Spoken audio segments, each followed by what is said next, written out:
Blog है, बहुत दिलचस्प होने जा रहा है और आशा करता हूँ आप लोग ये अवश्य देखोगे।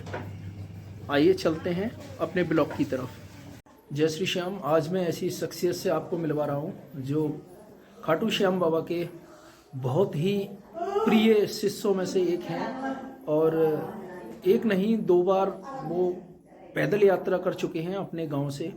तो आइए मैं आपको मिलाता हूँ और उन्हीं की ज़बानी में आपको सुनाना चाहता हूँ कि वो इस योग कैसे बने और बाबा का दिव्य दरबार बनाने में किसकी कृपा उनके ऊपर रही है और क्या है। आइए चलते हैं और आपको मैं मिलवाता हूँ। जय श्री श्याम।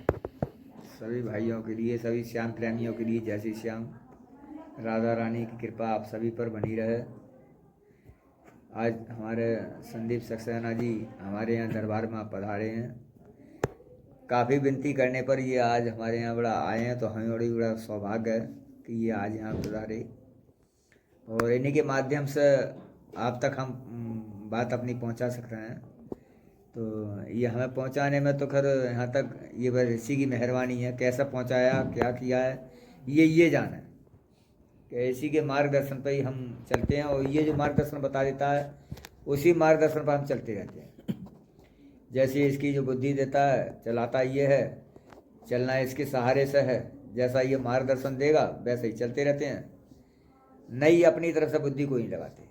महाराज जी, एक चीज़ पूछना चाह रहा हूँ मैं आपसे कि आपने पहली प्रथम यात्रा कहाँ से की थी और कहाँ तक गए थे आप? पहली प्रथम यात्रा मैंने सोरा धाम है करियामे के पास, खंडुआ के पास में, वहाँ से शुरू की और आज भी हम सोरा धाम के लिए मानते हैं। वहाँ से शुरू की और ये हम खाटू रिंगर्स तक पैदल गए और वापसी भी पैदल आए। इस बीच क्या आपने दिल्ली की भी कोई यात्रा की थी क्या? दिल्ली होते हुए वापस आए। तो वहाँ भी पैदल यात्रा थी आपकी या हाँ, फिर? पैदल वापसी पैदल। तो आपने वहाँ कौन से मंदिर पर मतलब दर्शन किए थे?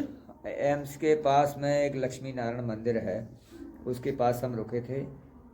फिर पालम में हम रुके थे एक रात के लिए। शीतला माता मंदिर पर भी गए थे हम। तो इनके गुड़गांवा में जो हैं उनके पास घूमते हुए, पालम होते हुए, एम्स होते हुए हम इधर के लिए लौटे।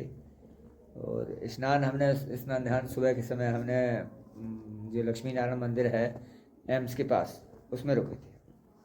तो महाराज जी, एक चीज़ और मैं पूछना चाह रहा हूँ अपने ये मंदिर की स्थापना कब हुई थी? ये हुई थी फरवरी में हुई थी, 23 फरवरी 2023 में। 3 फरवरी 2023 को।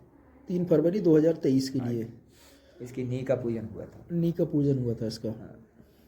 तो महाराज जी, मैं एक चीज़ और पूछना चाह रहा हूँ।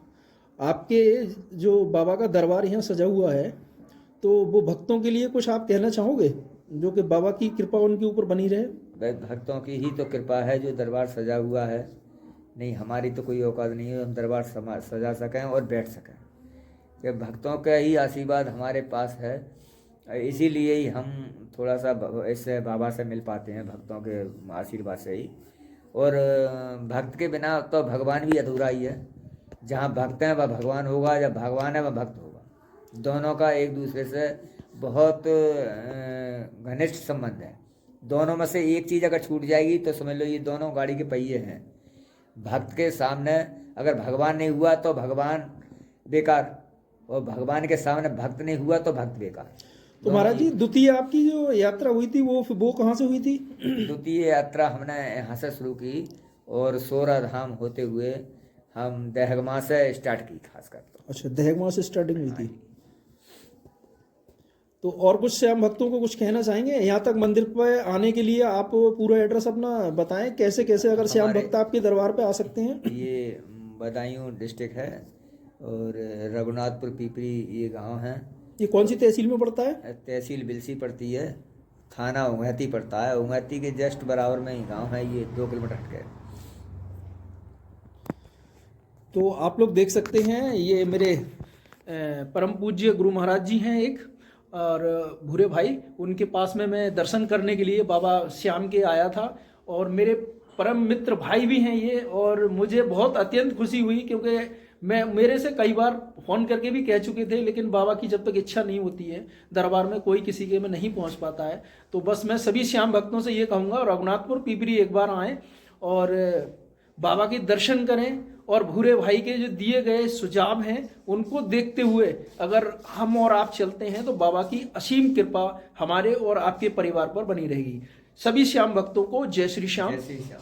अगर हो सके तो मेरे सभी श्याम प्रेमी इस वीडियो को ज़्यादा से ज़्यादा लाइक करें, शेयर करें, और नए हैं तो चैनल को सब्सक्राइब करें, और जय श्री श्याम लिखना ना भूलें। जय श्री श्याम। जय श्री श्याम।